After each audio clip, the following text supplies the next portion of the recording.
Welcome to Coxygen Global. Today, 22 April 2025. This is our third session on Helios Coxylib library. This one will be a technical walkthrough helping new developers know how to use Helios and Coxylib to develop smart contracts from on-chain to off-chain. I've got a demo that I'm going to walk through. Right. The first most important thing is I'm going to upload this Coxylib here. I'll upload it on this link.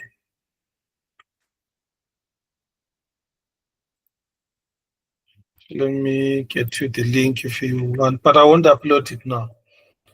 I want us to go through and go through each feature so that you understand it. Right. Let's start with an auction.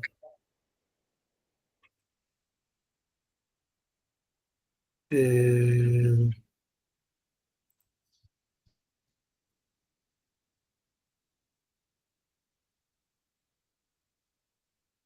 just want to illustrate the features of an auction, and then we see this one in play.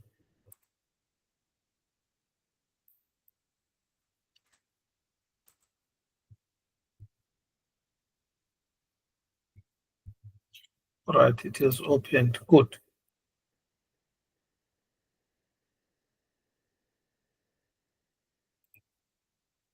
Right. Let's suppose we have got an NFT.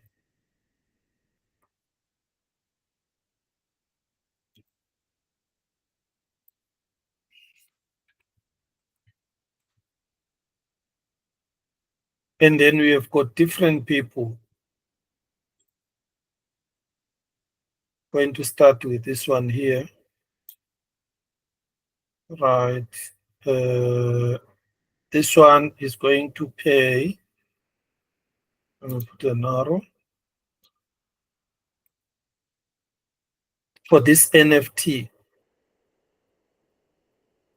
is going to pay, let's say, 3 ETH. Actually, this one for the 3 ETH,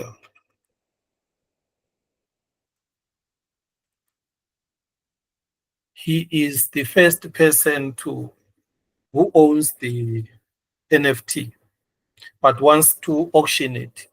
So the minimum price, which is the first price on the auction, is 3 ETH. But what we need is we need this NFT to be at a marketplace.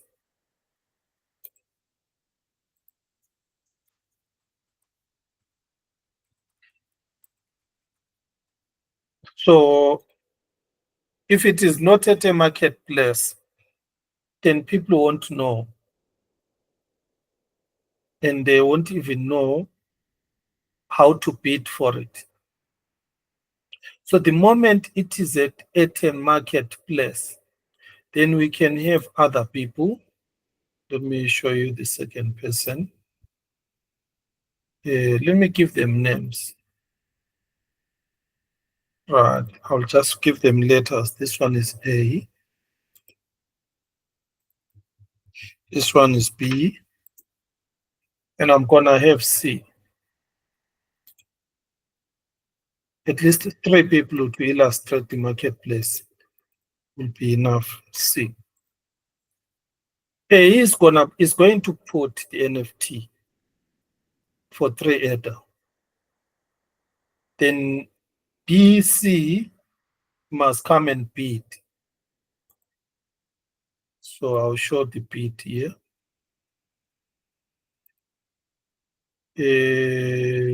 B is going to bid If B beats 3, then nothing happens because it still belongs to A. B has to offer something bigger than A. So you can say, all right, I'm going to bid for ADA for this. And then now the price, what I want you to see is the price of the NFT changes as the bids come. Let me say the first bid, it is going to be 3. And then when B comes,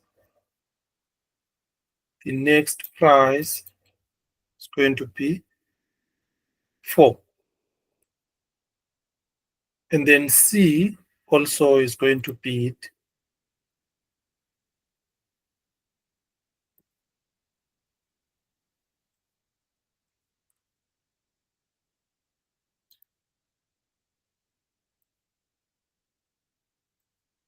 It's going to offer a bid. Definitely, C cannot bid 3. It is lower than the current price 4. And then C cannot bid 4 because someone has already offered that amount. So it's going to offer a higher amount of ADA. So it means now the NFT price goes up to 5. Right. Let me put them in order and give them colors. This was the first bid, and then this was the next bid, and this is the next bid, another bid. So now, let me put these in their order, like this is the last bid. This is the second highest bid. This was the first bid. Right? I can also show it with arrows here. Let me extend this arrow to say this one was for A. And the color, let me also add this color for A here. Then for the next one, for B, this one, actually I can point it straight to number 2, which is this blue arrow. A is B, which is the second highest bid. So it's a better bid than 3. And then we can move this one to there. And this one is the good bid.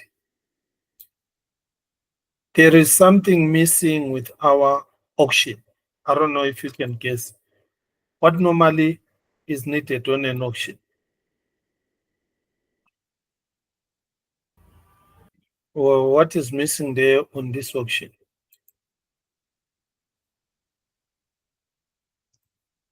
Right, auctions don't go on forever. That is what I want to say. Auctions are timed. So I'm going to add here another component here. Maybe I'll just add here the deadline. So I'll make it black. Deadline. Right, there is a deadline.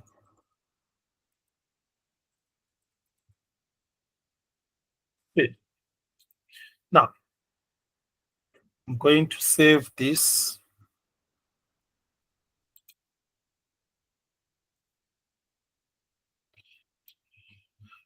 And then now, if we are creating a smart contract that is going to do this, on Cardano and Helios, we have to create two parts. Right.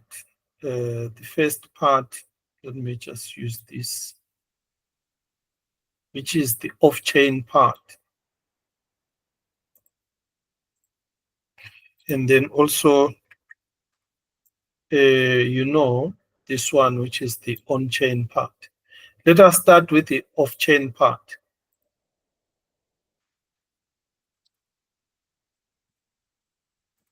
Right, when we are creating the off-chain part, mostly we are creating rules of the off-chain part. Number one rule, when I'm bidding, I must bid before the deadline. So you need to check that the deadline has not been reached. That is number one. Number two, you can help me so that you don't sleep. What do you think is another rule we can put for the auction? Isn't it there's supposed to be like an initial price first? Yes, the minimum. Or minimum. Or So, a minimum price. Okay, great. Yes, correct. There must be. There also needs to be transfer meditation. What's the way? To check if the NFT has been transferred or not. Yes. Remember, yeah. Okay, you're all right. You're all right. But remember now, these rules I'm putting here, they are the rules we are going to put on the auction. So that, for example, if there is no deadline, then this will run forever. Number two, if there is no minimum bid, which is correct, mini bid, no minimum bid, then it means anyone can bid with a smaller amount. Then how does this auction work? It won't work properly. Okay. What other rules must you put in place so that your auction progresses correctly? The on-chain requires logic. If your logic is not good, then it's like your security is not good at all. That is why it's called a validator. Right, here, what is in my mind? Remember, there are so many different rules you can put on your smart contract. It all depends on how smart and intelligent you are. And the hackers capitalize on that. They know Bernard is not smart. And then they capitalize on that. Right, that is why on Cardano, validators needs to be audited. And what happens during auditing? They use mathematics to prove that your properties of your smart contract are mathematically sound and logically valid. So your software then has more confidence in it will do what it's supposed to do. That's why on Cardano, we are going to learn about what is called formal methods, proofing, writing proofs. Same way you have written proofs in your university when you're doing propositional logic, and in mathematics when you are proving formulas. Right here, another rule I want to see here is I must be bidding. Maybe I can even show you the on-chain part so that as we talk, we analyze the actual smart contract and the on-chain part. So I'm going to open this auction on-chain Helios that I have. Right, the first thing is we have got this information. The seller, okay, there's a seller. There is an asset that we are selling, the NFT, and then the minimum bid, and then there is a minimum value. Right, remember Cardano works in Ether, but you can also use tokens, other tokens, to buy and sell. Like you can use USDT, you can use Bitcoin to buy instead of only Ether. So here, this determines whether you're using Ether or are you using Bitcoin? Are you using Ether or other assets? The deadline, you have seen it, highest bidder, and the highest bidder must be there, right? So let's look at the rules. Right. Here are the rules. Here for this one, I've got 4. But the first one here, I'm going to check that there is an asset. There is one asset being sold. The bid asset, which is the NFT, 1. Can we bid on 2, 3 things in one time? No. So always one asset. So here I'm going to say one NFT is available to bid. Otherwise, somebody is. If it is not available on the smart contract, then it's not an auction. Remember, the smart contract doesn't have a person who is going to be saying next, next. No. Smart contract is software that is going to control the whole auction from the beginning till the end. Look at the next rule. The next rule says a value sent to the highest bidder, it must be equal to the highest bid. Right. Let me explain it here. When your bid fails, you must get back your money. That is all what it is saying. Refund bidders. That is all what it is saying. If your bid is outperformed by someone else, then you need to be refunded your money. Otherwise, no one is going to go to your auction. Your software and your auction app, no one is going to go there because they know once you bid, your money is taken from your wallet. It will never be returned when you lose the bid. Okay, so that is a very good validation that we need to put for security reason. Right, let's check again what I have here. A deadline. Of course, I've shown you the deadline. There is there that when I'm bidding, I'm before the deadline. Then the next one here is when I bid, the money I have on my wallet must move from my wallet to the smart contract. Otherwise, if I bid and I'm the highest, but the money is still on my wallet, then they send me the NFT, then it doesn't work. It doesn't work because if I have the money and the NFT is still on the marketplace, someone is going to bid for it and they send the money. So when I bid, I send my money to the smart contract. So what does this rule say? It must say the money that I send to the smart contract, which is my bid, it must be locked. And the rules are so many.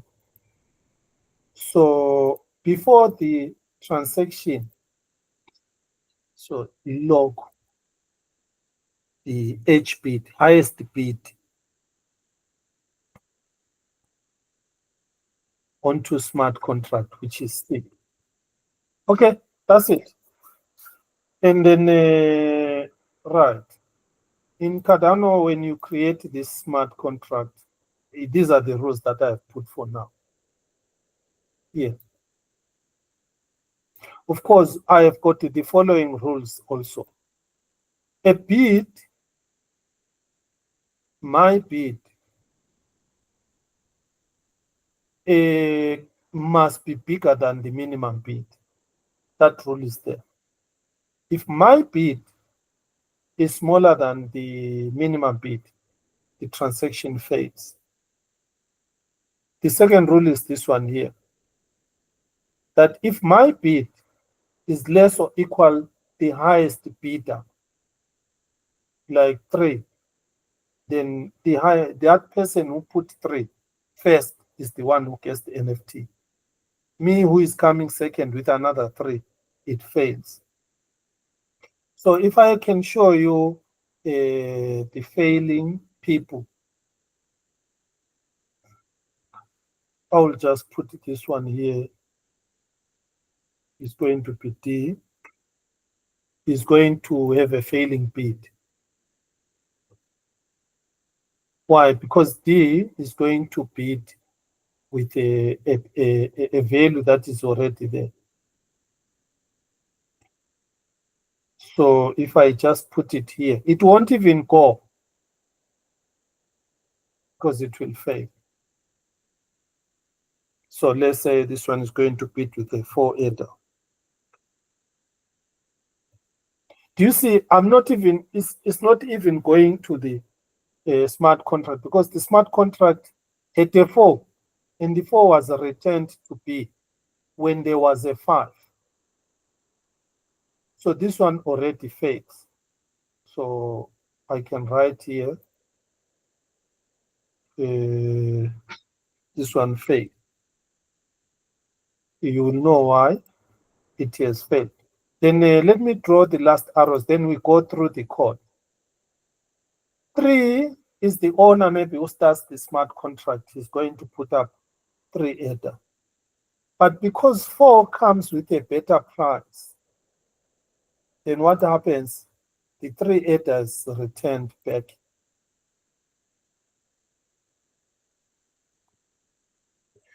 From the smart contract is returned to A. So I'll show you the technique I used to do that. Same with number 4. So from number 4, we are going to have the 4 header returned. Then everyone can try their luck. Let me enter here.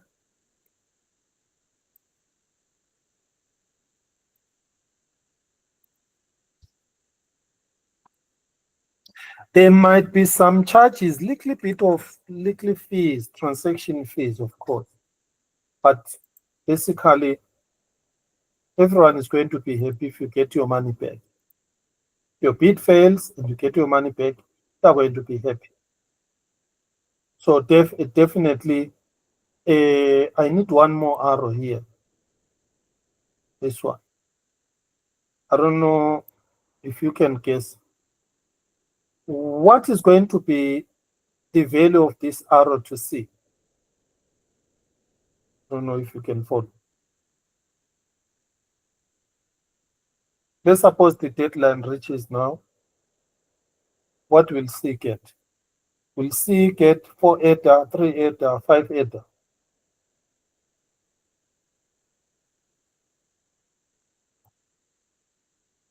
You can't guess.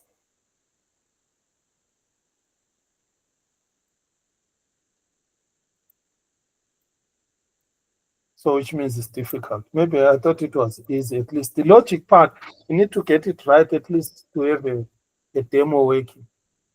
What is C getting? How much is C getting there? 3 header, 4 header, 5 header. If it's the highest bid, isn't he getting like the NFT if Correct. the deadline is? Correct. He has lost 5 header there, isn't it? And then he's going to get what? The NFT. Let me paint this NFT. I don't know. I can put it like this. I think it's okay like this. There's one more question that I would like to ask you.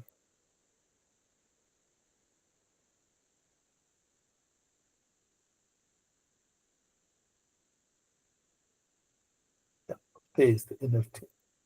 Let me just give it a color. Beautiful color. It's a golden NFT. How do I shade inside the shade? I don't know. But I can just give it any color, green.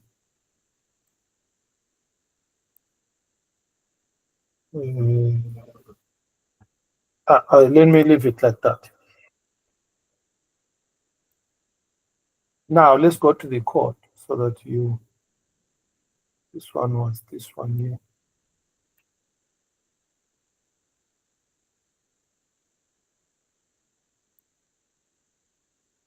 So now the NFT is going to C. I think this one.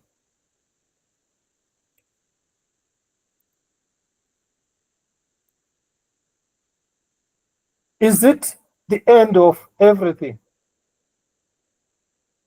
What is missing now?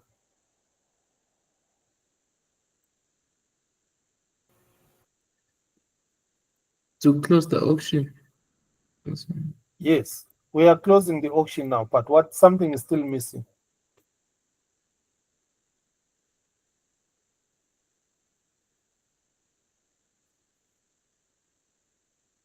We just close and go.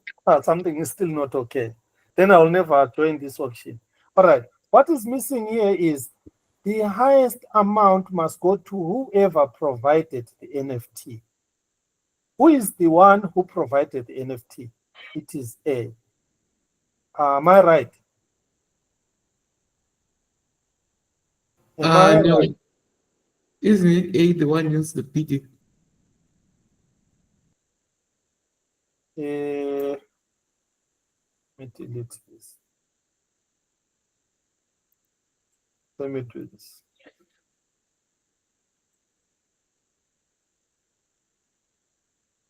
All right. The 5 ADA goes to A. Do you see the reason why it goes to A? No. Let me explain.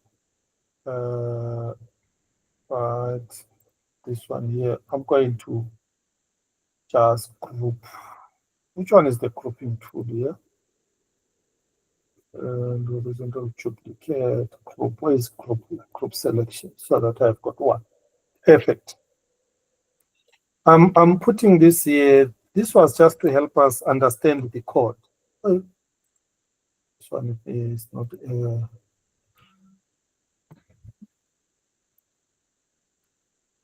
Let me just quickly.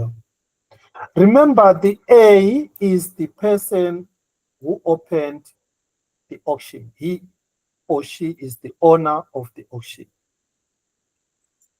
So when you are the owner of the auction, you must start the auction and send the money to the smart contract. 3 ADA. You put your auction, your NFT there, and on the smart contract, you put 3 ADA.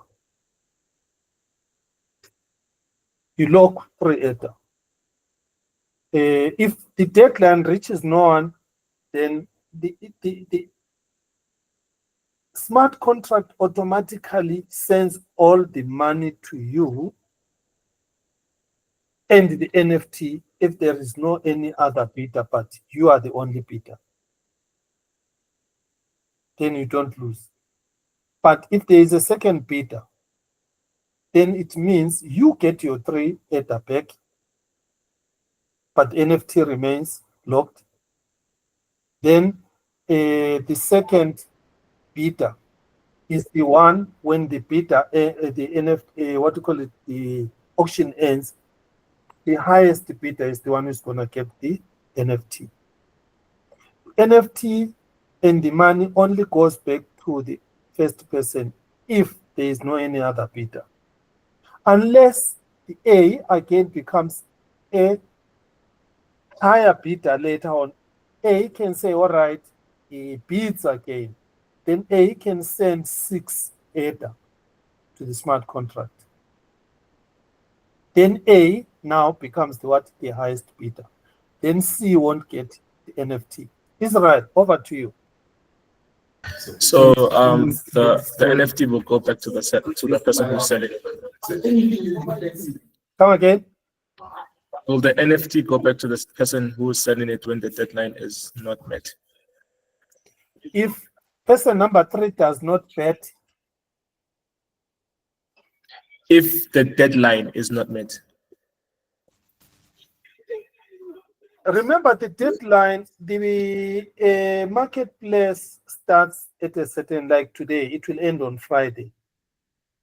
So if we reach Friday and there is no any other bidder, then the NFT and the initial bid amount goes back to the owner.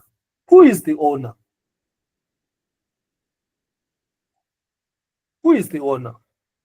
The one who opens the marketplace. That is what we have.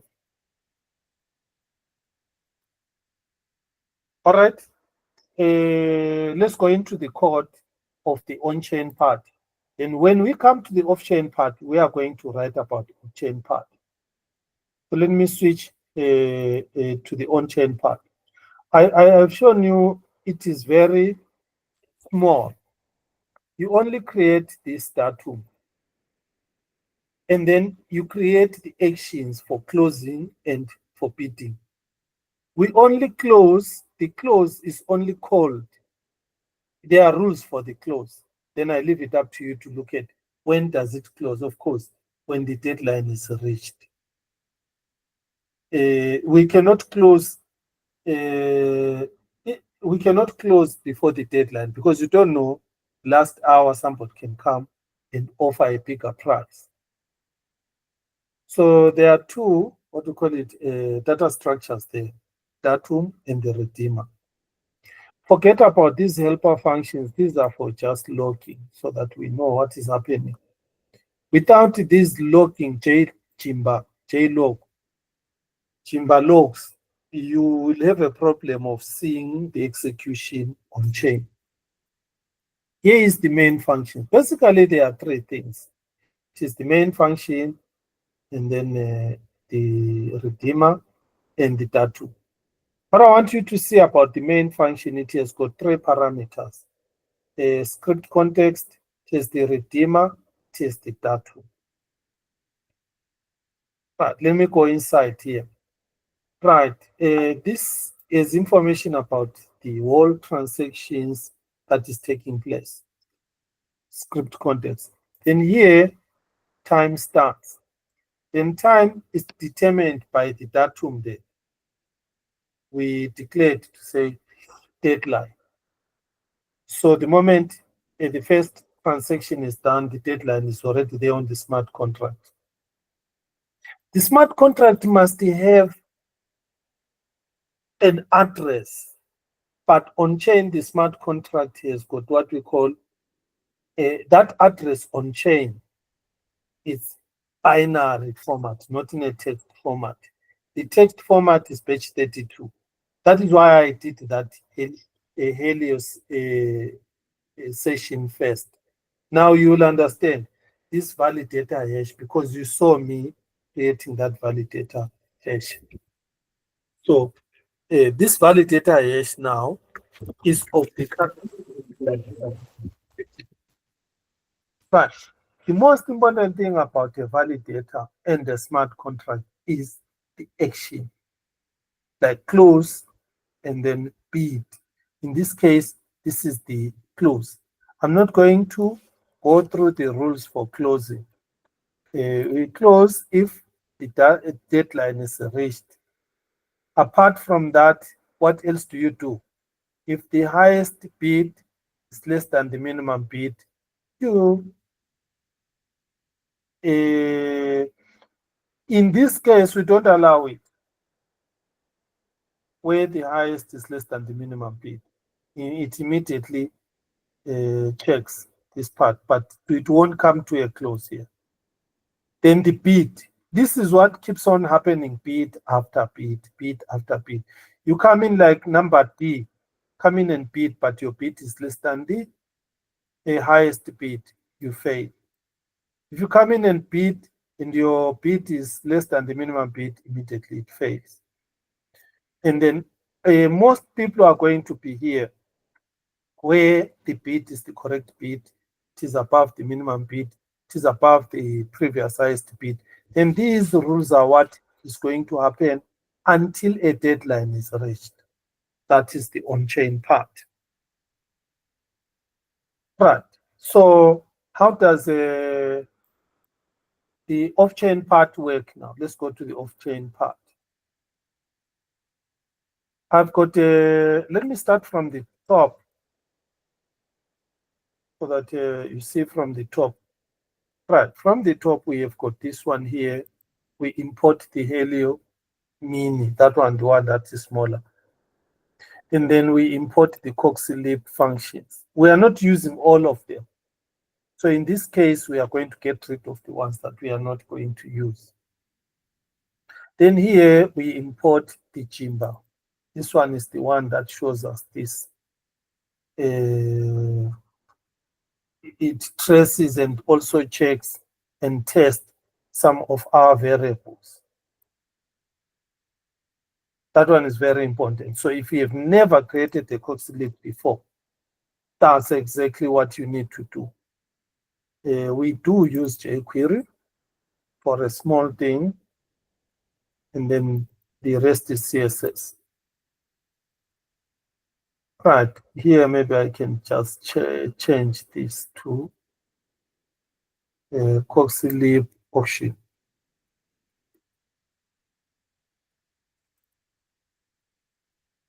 Demo. This is very simple to set up for all people who are creating websites. What I want you to be aware of is when you create your script tag to import your modules, you need to add this attribute type equals module. Then it means now you can import from the other JavaScript files. You need to point to the correct path. For the Jimba, keep this default logging and testing switches. In short, this means run all tests. The moment I put a 0 like this, all test is logged, then only logs here are enabled and the test are enabled. These other ones are blocked. This one is enabled. Fails only. If you want to see only failing test, you don't worry about what is green. Then you close here, put all the zeros, and here where it says fail, only put 1. Then it now becomes faster because it will only show what is failing only. Right, the number of times test peg will run. Remember here, there is also property-based testing. That will deal with it sometime. Now here is our code that starts. That code is definitely a wrapper for get element by ID. And then this one here, we import the script. You see that auction, this auction file. Right on top, it has a name auction, which is same as the auction dot, the name of the file. And it is in small letters. You export it. So I'm simply exporting this side. That is why this side you import this. And then you import the action because it's a const. You see a const action. Then down here, this is where your code for bidding starts. And then this is for new bid going on. This bid and the new bid are the same. The only difference is this one, it doesn't create the first bid because the auction is already there. All what it does, it brings in a new bid which is higher than the previous. That is number one. The second thing this does, when you run a bid, a second bid, your wallet you are connected to, the first address is pulled. Then it identifies you through your pub key hash, that batch 32 of your wallet, and then it is converted here. I'll show you step by step into you so that immediately the app knows you. Right. So let me go through this code, the off-chain code, so that we can look at it. Right. The first part, I'll divide it so easily so that you see it. This part, you don't even worry about it. This part creates an NFT. But this NFT, it's not created from zero. It is pulled from the first wallet that creates the smart contract. Right. In this case here, if you look at here, what happens is there is a normal function that I run. So when I run this function here, it pulls out all my NFTs here. So when I'm testing it using JavaScript without the controls, you are most likely going to pick the first one here. Always, it will pull all your NFTs, and then it will pull the first one, and then it's going to hand it over as a what? Automatically for testing. But for real use, we have got this part here. Let me show you this part where you, the one who is going to create the smart contract, you select which NFT or which particular token you want to put for auction. I haven't finished wiring all the off-chain, these controls to the other side. But in this case, this is pulled from my wallet, 3 different property NFTs. Oh, these are property tokens. You come here onto my wallet. You are going to see 3, except Ether. But there, you see the PID 93 share token. I've got 177.990. These are fungible tokens, but I have taken them to be shares. You see, I'm auctioning these shares. I will auction 1 share at a time. So in this case, I will tick which one I want to put on an auction. If I tick this one, PID 90, and then this PID 90 is going to show here. If I select this one, then it's going to show there. But you don't see, because the field where I have selected it, it's a hidden field. If you inspect and go inside, you are going to see I have selected that part. Right. And then from there, after selecting, then I can select 4. If I want to start, like in this case, I started 3 or I started 4, which is 4 Ether. Like on that diagram, I started 3. Then I need to specify the deadline. How do I specify the deadline? I need to say, right, this auction must be Friday, it must stop there. This is the manual part because I didn't find a JavaScript library for converting our normal time to epoch. It's called Coxygen. I am still looking for a library. I saw moment.js is doing that. But this is how it works. But here is the time Friday. What day is Friday? Friday is 25. So I can come here and then select 25. So which means on Friday, this hour, this time. So I click this part here to get the epoch timestamp. There are 2 types. There is this one, which does not have milliseconds, 1000 milliseconds in a second. There is the timestamp in milliseconds. This is the one that you use, this one. So I copy this, and it's the one that you supply here. It's a 1, because if you go to the types, or in this case here, I've just said deadline is time. if you go to the book Helios, what is time? It will tell you it is a Coxygen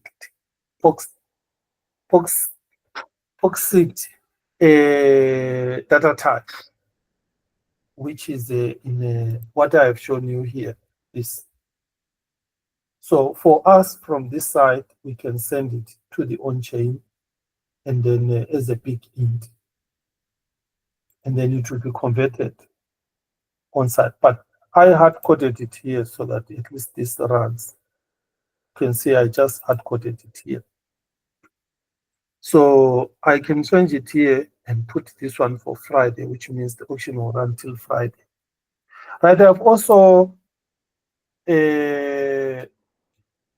hard-coded some of these values for now because I haven't connected them yet to the controls. But the controls, they help you see the whole off-chain part, how easy it is.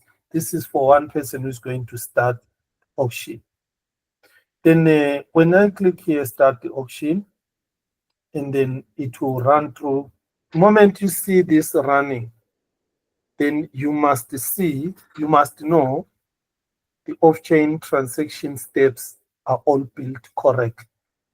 Cardano evaluates everything before you even send it on chain. That is why there is no possibility of you sending your code on chain, then it fails, then you lose your money. Fine. If I change this amount to another amount for the minimum bid and for this one here. Remember, when I'm starting, the minimum bid is equal to the bid. When I'm doing the second one, then I can change this part here. Right, let us go through this code for the start. It's exactly similar. We can go for the start and for the new bid so that you see where they differ. I've shown you that here, instead of automatically picking any NFT or hard coding it, you can hook it to the off-chain part control, where a person, you display the controls, the FTs, fungible token, and the person selects. What is most important here is to have this asset that has been selected. On chain, on the Cardano side, an asset class is a data structure which is a concatenation of three things. So an asset class, even when you come to Haskell Bluetooth, asset class is a minting policy hash. Remember, this is a policy hashed. What is that?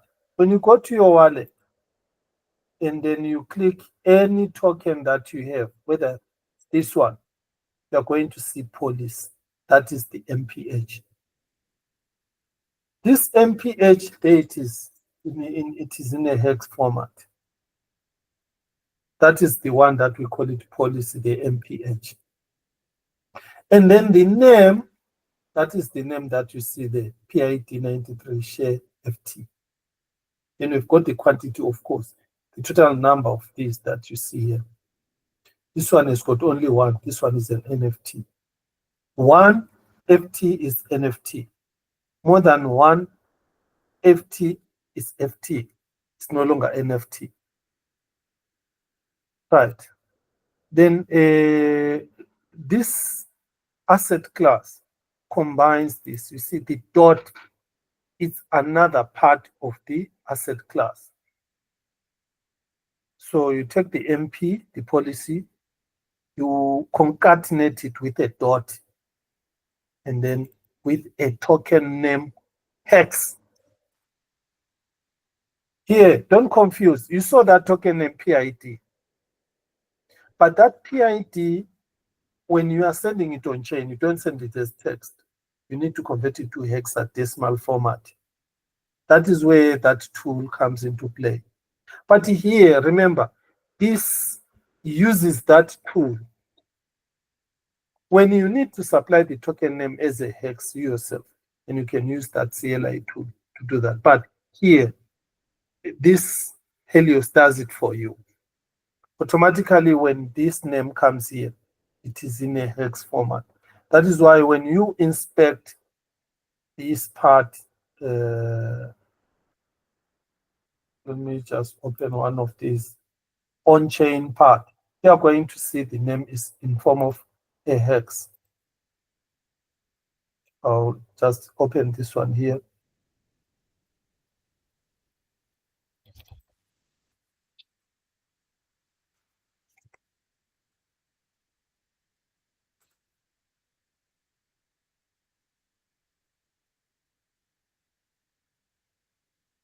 Let me open the pre-production.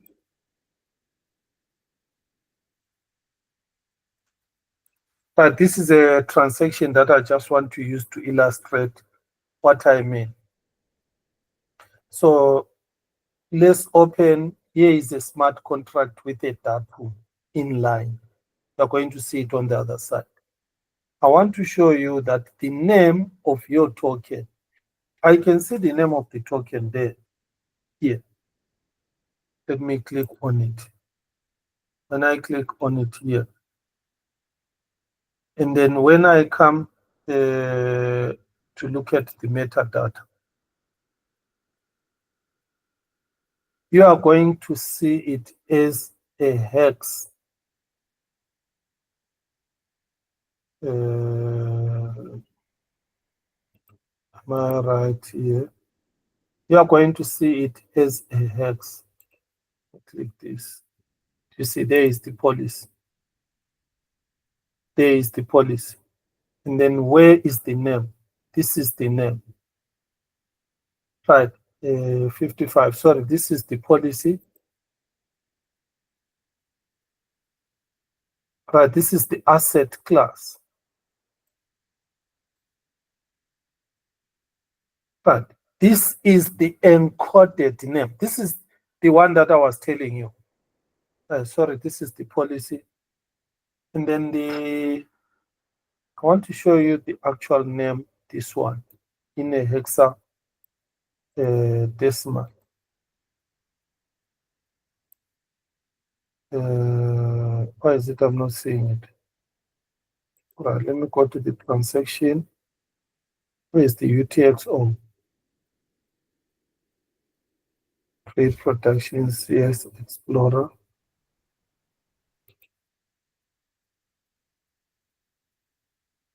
Okay, I think this is where I need. Right from here, let us click this part here, which is the data. Right, this is what I want to show you. You are going to see this 55 is the policy. This is the name of the token. So if you take this and go to that tool, that CLI tool, and then you run a reverse from the hex to the, this one, to the hex to text, hex to string. What is hex to string? This, it will show you exactly the complete name. Where is the hex to string? Hex to byte, pin to byte. Maybe it's the one that is missing here. Another way you can do it, you can use, we are going to fix this so that it can do it. 2 hex, 2 address, sign, verify, hex encode, hex decode. Right. We can try this hex decode.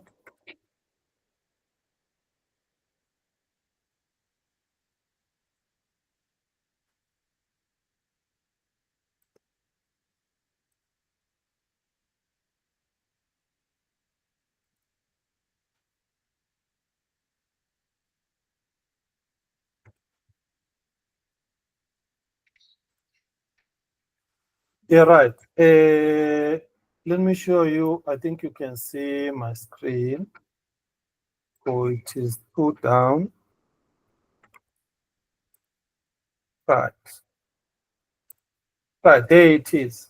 Do you see what I was telling you, you will always need these tools, because for you now to understand what is this, this is the name of your NFT, but it is in a hexadecimal format.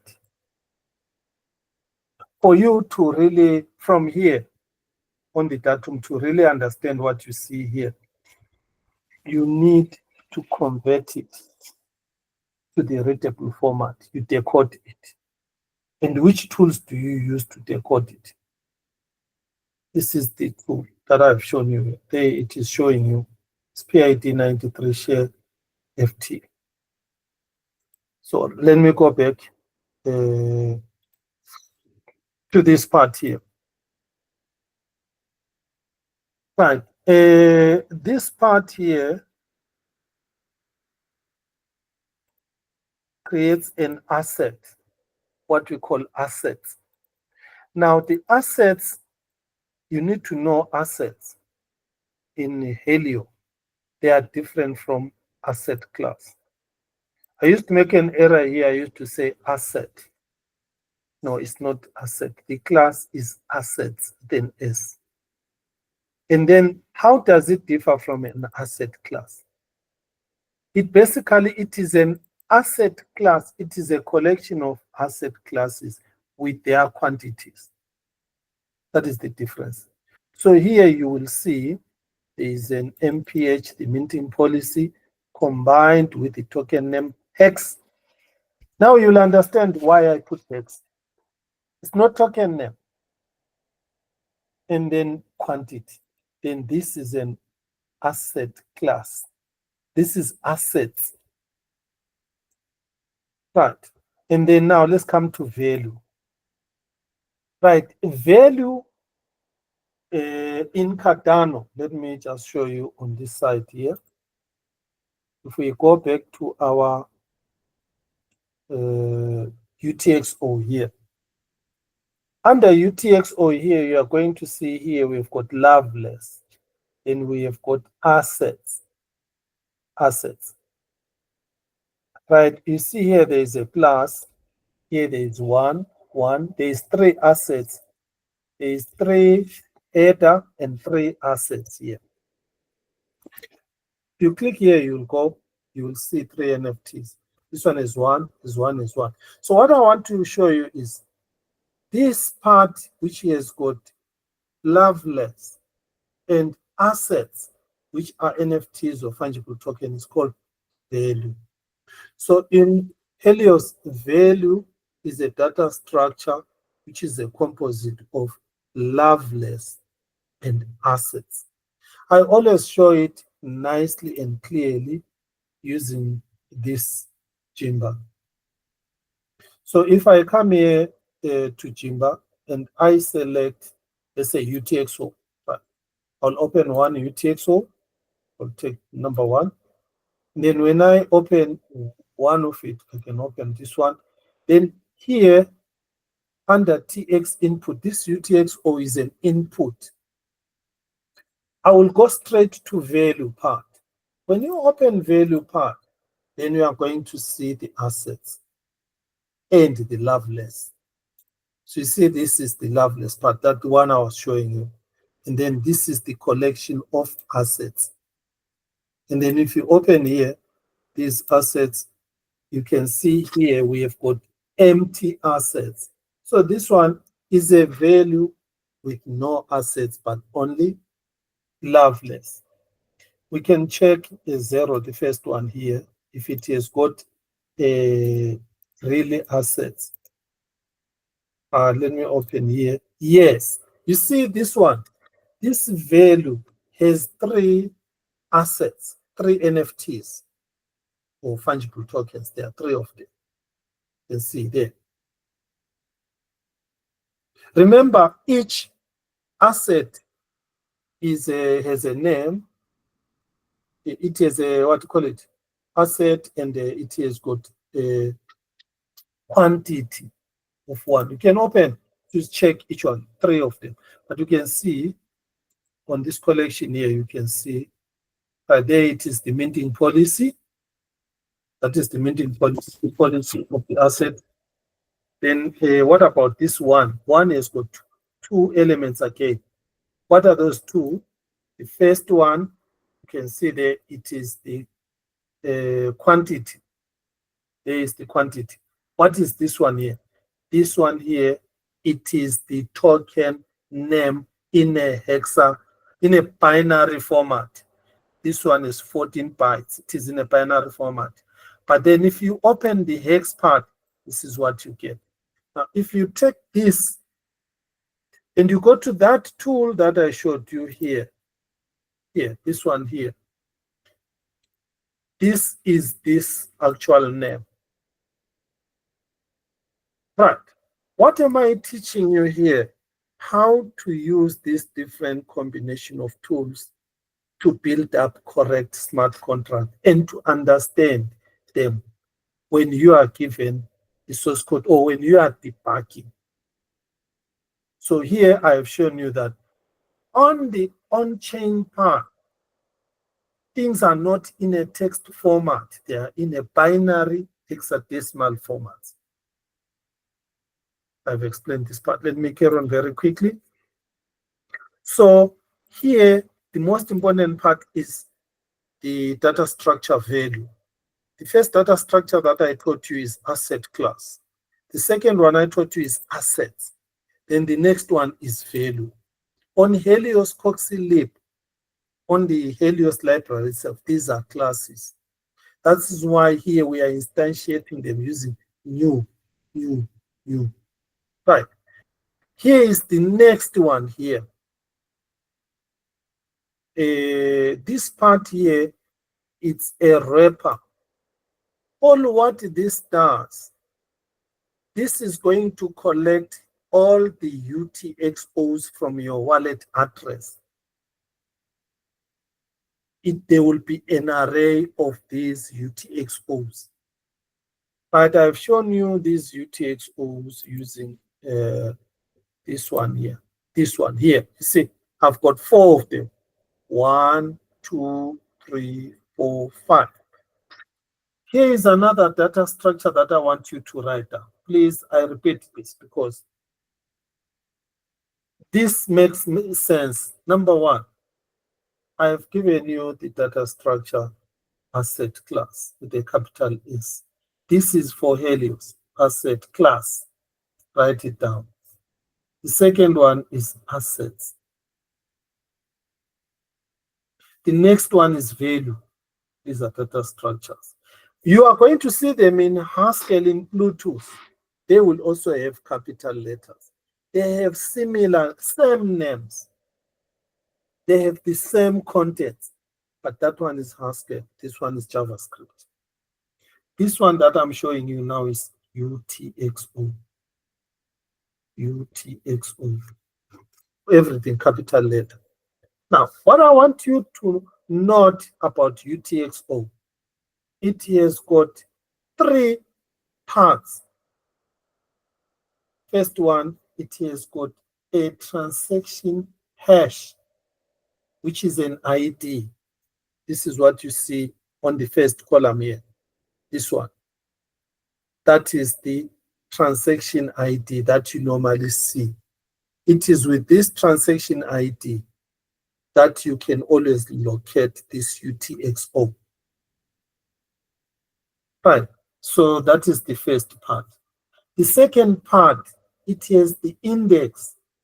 So you will see IDX, variables written IDX. Those are the UTXO index.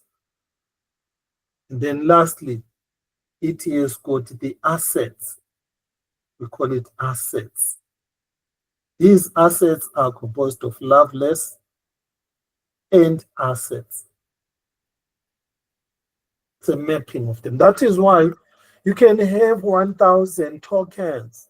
This data structure, this one UTXO. That one. This one has 3. It can have 3,000 tokens, as well as a huge amount of data. This provides scalability. In reality, people have got so many tokens. That is this data structure that I've shown you, UTXO. Right. You can see on the other side, I've got assets. You can see the assets, there they are, and their names. Right, and the whatever. Then we've got the transaction IDs. This whole thing is the transaction that even shows you how much money was taken from the left to the right. What I want you to put into your mind, this is number 5. The TX is a class in Helios, which is standing for transaction. The transaction class has got the following parts. It has got the inputs. That is one most important. There are inputs to the transactions. Then there are outputs. Now, what you need to know, the inputs are they can be even inputs, outputs. I will have another lesson here because the total inputs must be equal to the total outputs. The transaction, the UTXO that has everything is consumed. It will never be used again. A UTXO is only used once. It will never be used again. So once a UTXO is used, new UTXOs are created. If there is change, a new UTXO for carrying the change is created. So that is why when you go to the same address, you'll see it appearing on the left, which is inputs, but you'll see again the same wallet address appearing on the right, which is the output. It is because of the change. But let me leave this part. But I work for the TX for the class because of that. Here is the next most important part here. These are the wrappers that I was telling you about. The wallet data is a wallet helper. Inside it, you can get the base address, pulls out that page 32 address, that address. But here, this base address is not in a page 32 format. It is it's another data structure called address.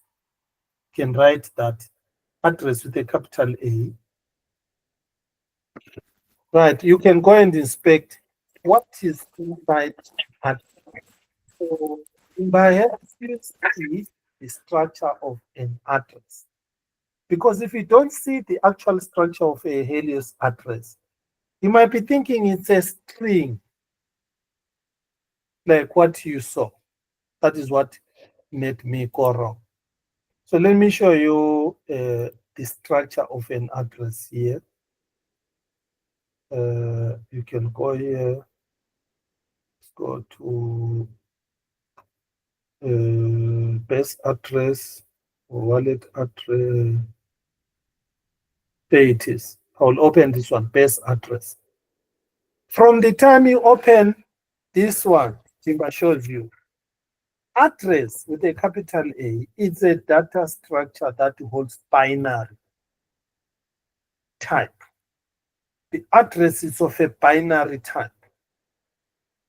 You can see that there are 57 bytes or bits. You can see there.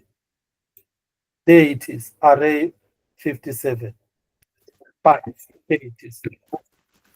That is the address. But it has got some other members, like it has a hex part. This is the hex part of the address. Here in this address, you won't see the page 32 part that is on your wallet. You can get this hex part and go and convert it using those tools into a page 32. Why? The page 32 is the one that you send to everyone to pay you. Pay me, here is my wallet address. It is that page 32 part. On the address side, it is not there. On the address side, we've got the pub key hash. Now, the pub key hash is in 2 formats. It is in bytes also. You see all those strings, which are 28. They are very important because you're going to be getting errors.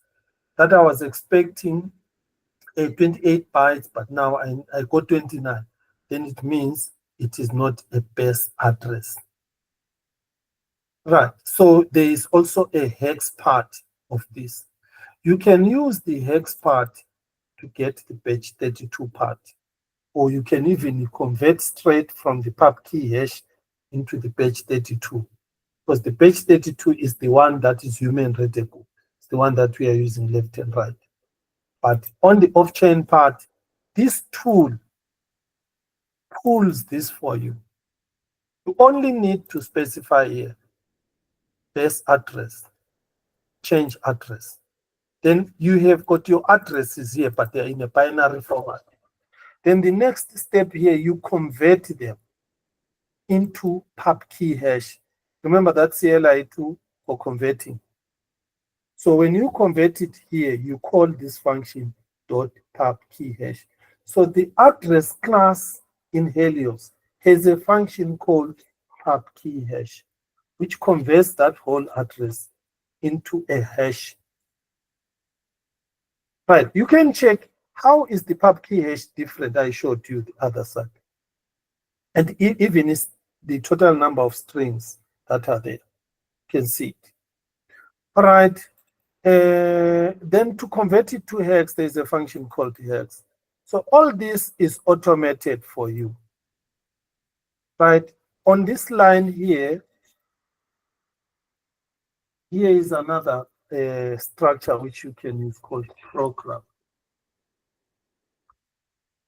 Right. Program is a class in Haskell I showed you, which has a method compile, which creates a SIPO, a binary part of your script, into that JSON format.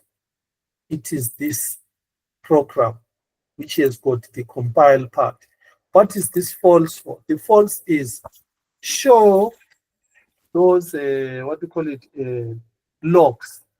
If I turn it to true, then you are not going to be able to see those logs when there are errors.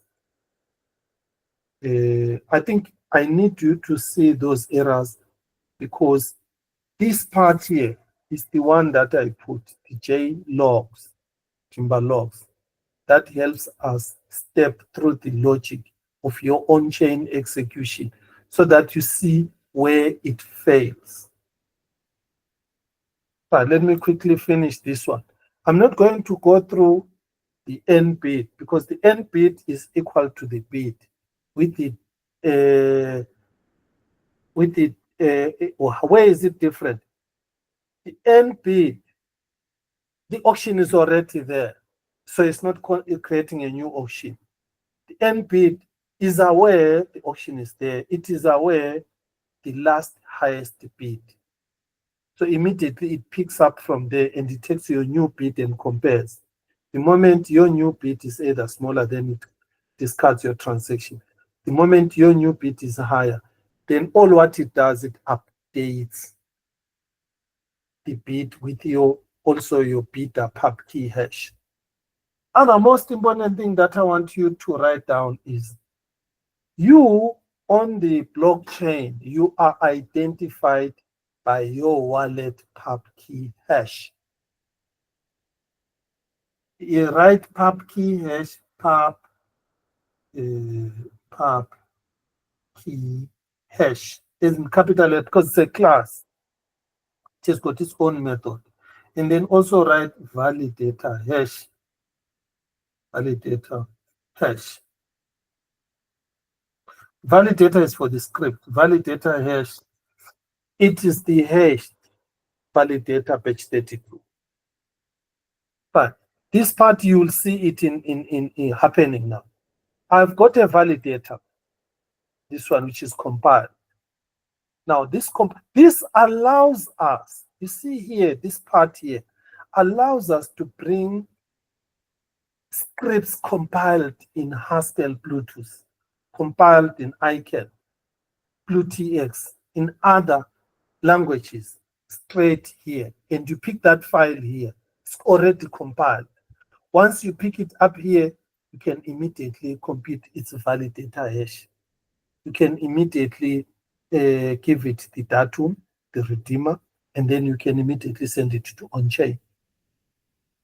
So these are the parts that I'm showing you here. You see here I've got the script address. And then you see the script address here. It is created from hashes function using the validator hash. It is that tool I was showing you converting a validator hash or a pub key hash to the address. And this address is the binary part. Any question? If you have a question, you can ask. Then this. Not a question per se, but the time. All right, yes, all right. Let me just finish this one here, then we can go, those that are still left there. I'm almost at the end, do you see? I'm only left with this part here, closing the transaction. The other part is similar to this one. Right, I was here. Now the script address here is converted into batch 32.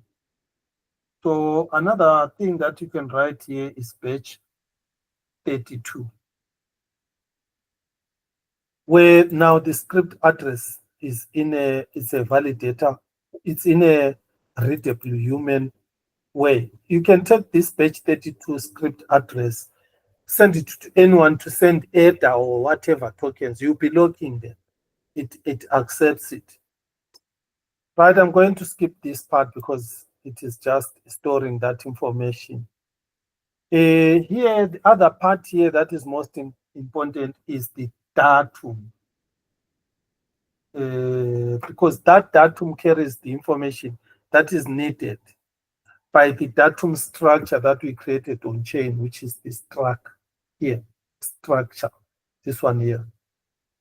And then I want to show you the redeemer. You see the enum, this enum redeemer. You supply the enum redeemer on the consuming part. You won't see it here, you will see it on the next one.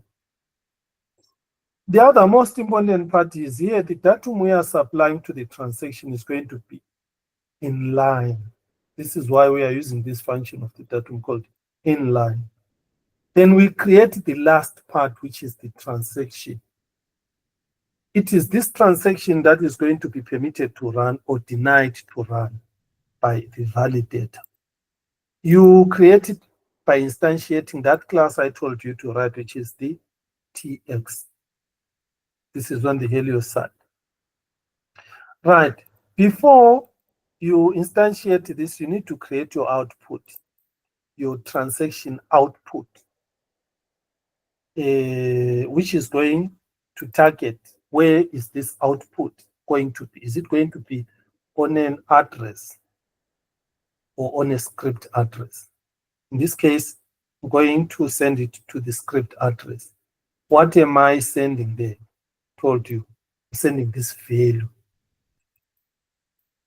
I've explained value, and also I'm attaching inline datum, which is this information. This is the information about the auction details. Who is the seller? How much is the minimum bid? When is the deadline? And then down here, once you instantiate the transaction, you add inputs. First input, of course, is the UTXO. That must be consumed. And then the next output is this, which we have created here. This is the output, which is going to be attached to the output UTXO. That is why it's called TX output. The transaction that is going to be consumed on the next input. It's called an output because it's coming from this transaction. It will be an input onto the next transaction. Then from there, you call this class called end. This end mainly allows you, you see that box popping up to sign and then to submit. It also allows you to attach another address. We call it exchange address, and to attach the signatures. Then what do you get back? A transaction hash, which you are going to use on the Explorer to check. So basically, I can write another part here, which is the TX out, but it's part of the transaction TX. Is TX out, output,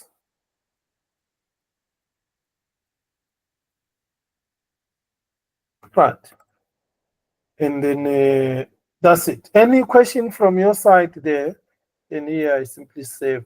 Here, what am I saving? I'm saving the script.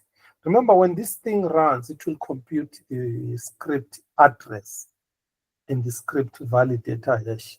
So you collect those ones and you save them. And then for now, for demo and application purposes, I save that information on the what we call local storage. And you can see now the MPH is there. And you can see some other information that is here, even the seller details. And the script, you see here, the script page 32 part. And then also you can see the token name hex, the transaction hex.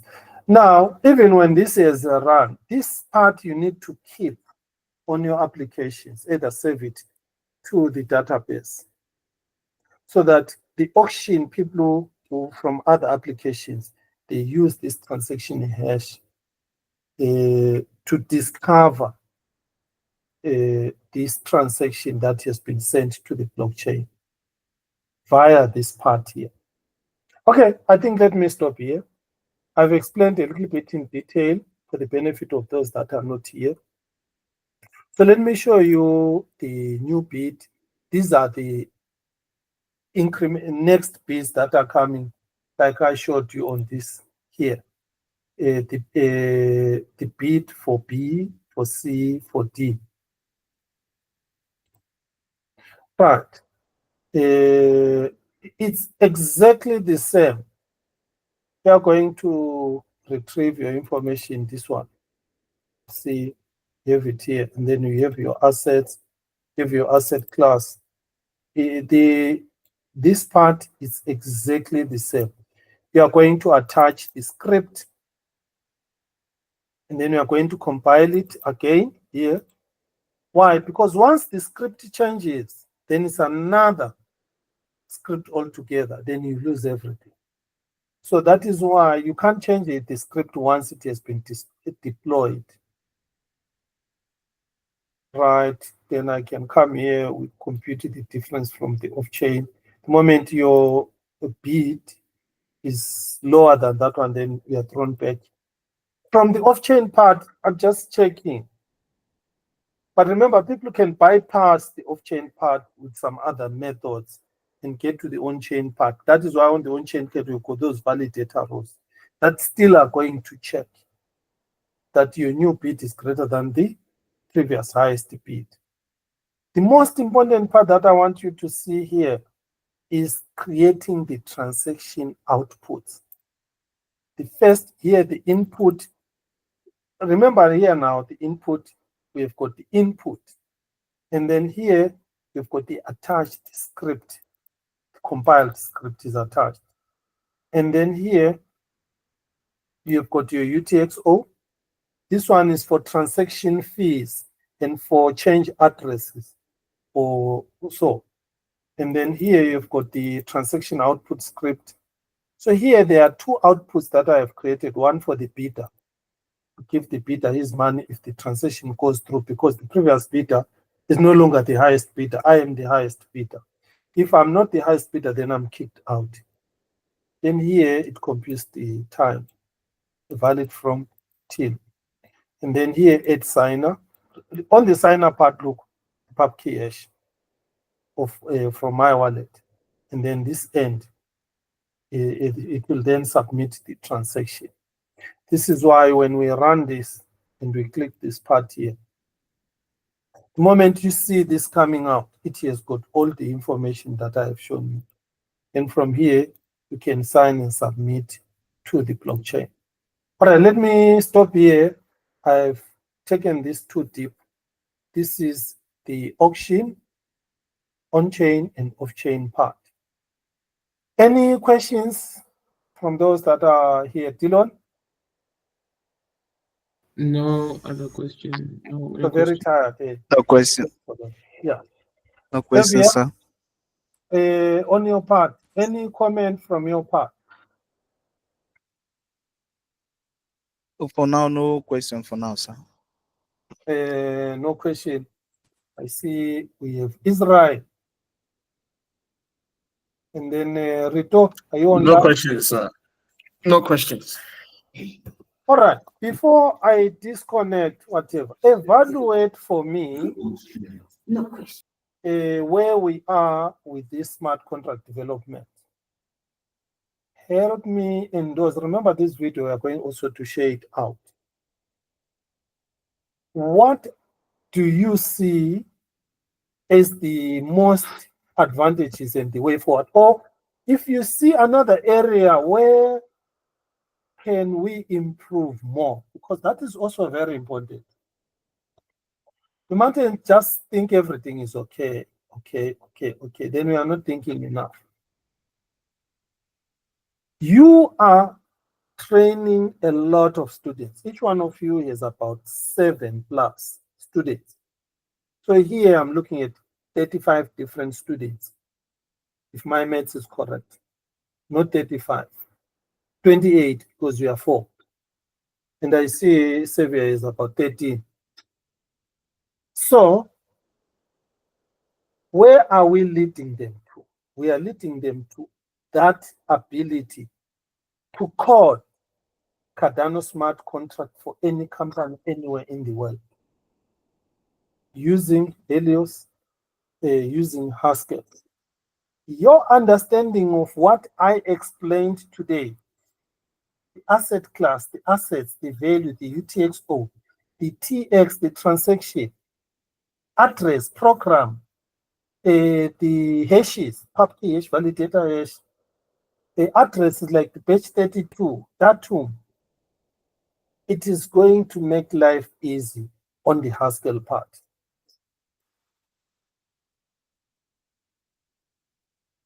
On the Haskell Bluetooth part is going to make your life very easy.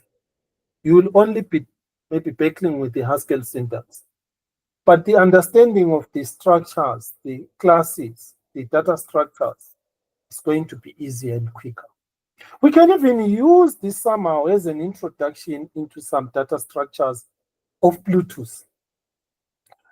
Right. Lastly, your illustrations of the modules of Bluetooth, which you were doing, now makes sense. Does it?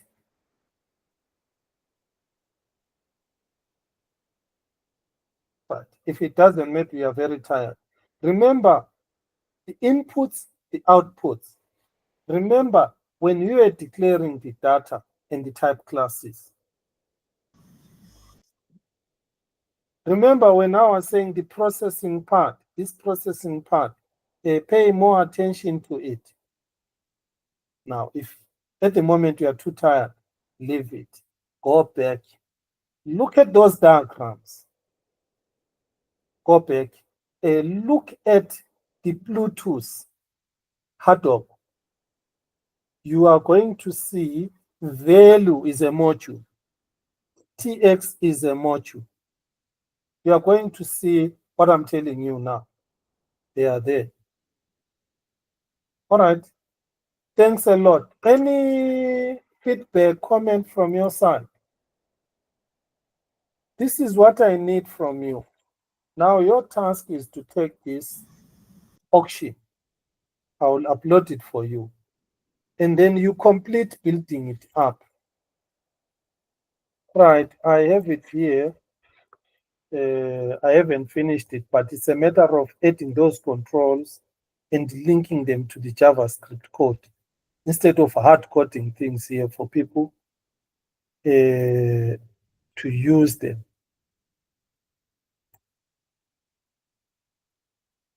Right, let me just open here, say clock,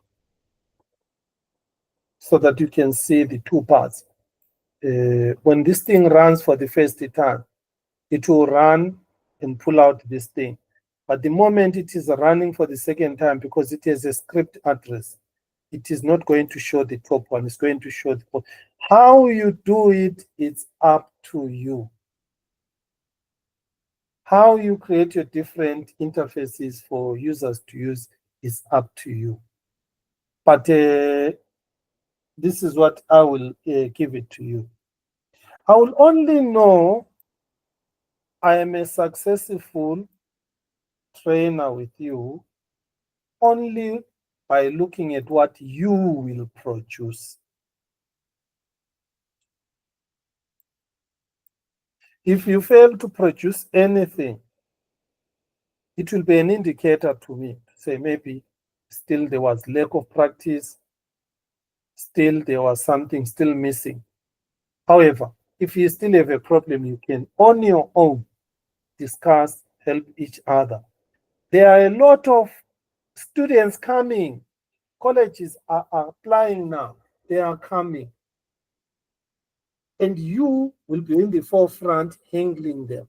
Where you are not sure, call me. I don't want students to drop because number one, you yourself, you don't understand. Number two, you are not assisting them effectively. All right? Let's call it a day for today. Sorry, it took too long because I needed these videos. Because I will also upload them for the other students that need them. So let's call it a day for today. I'll just send this screenshot. Okay, sir. Yeah. Thank you. Thank you very much. Thank you so much, sir. Yeah. Thank you, sir. Thank you. Bye. Let me stop recording.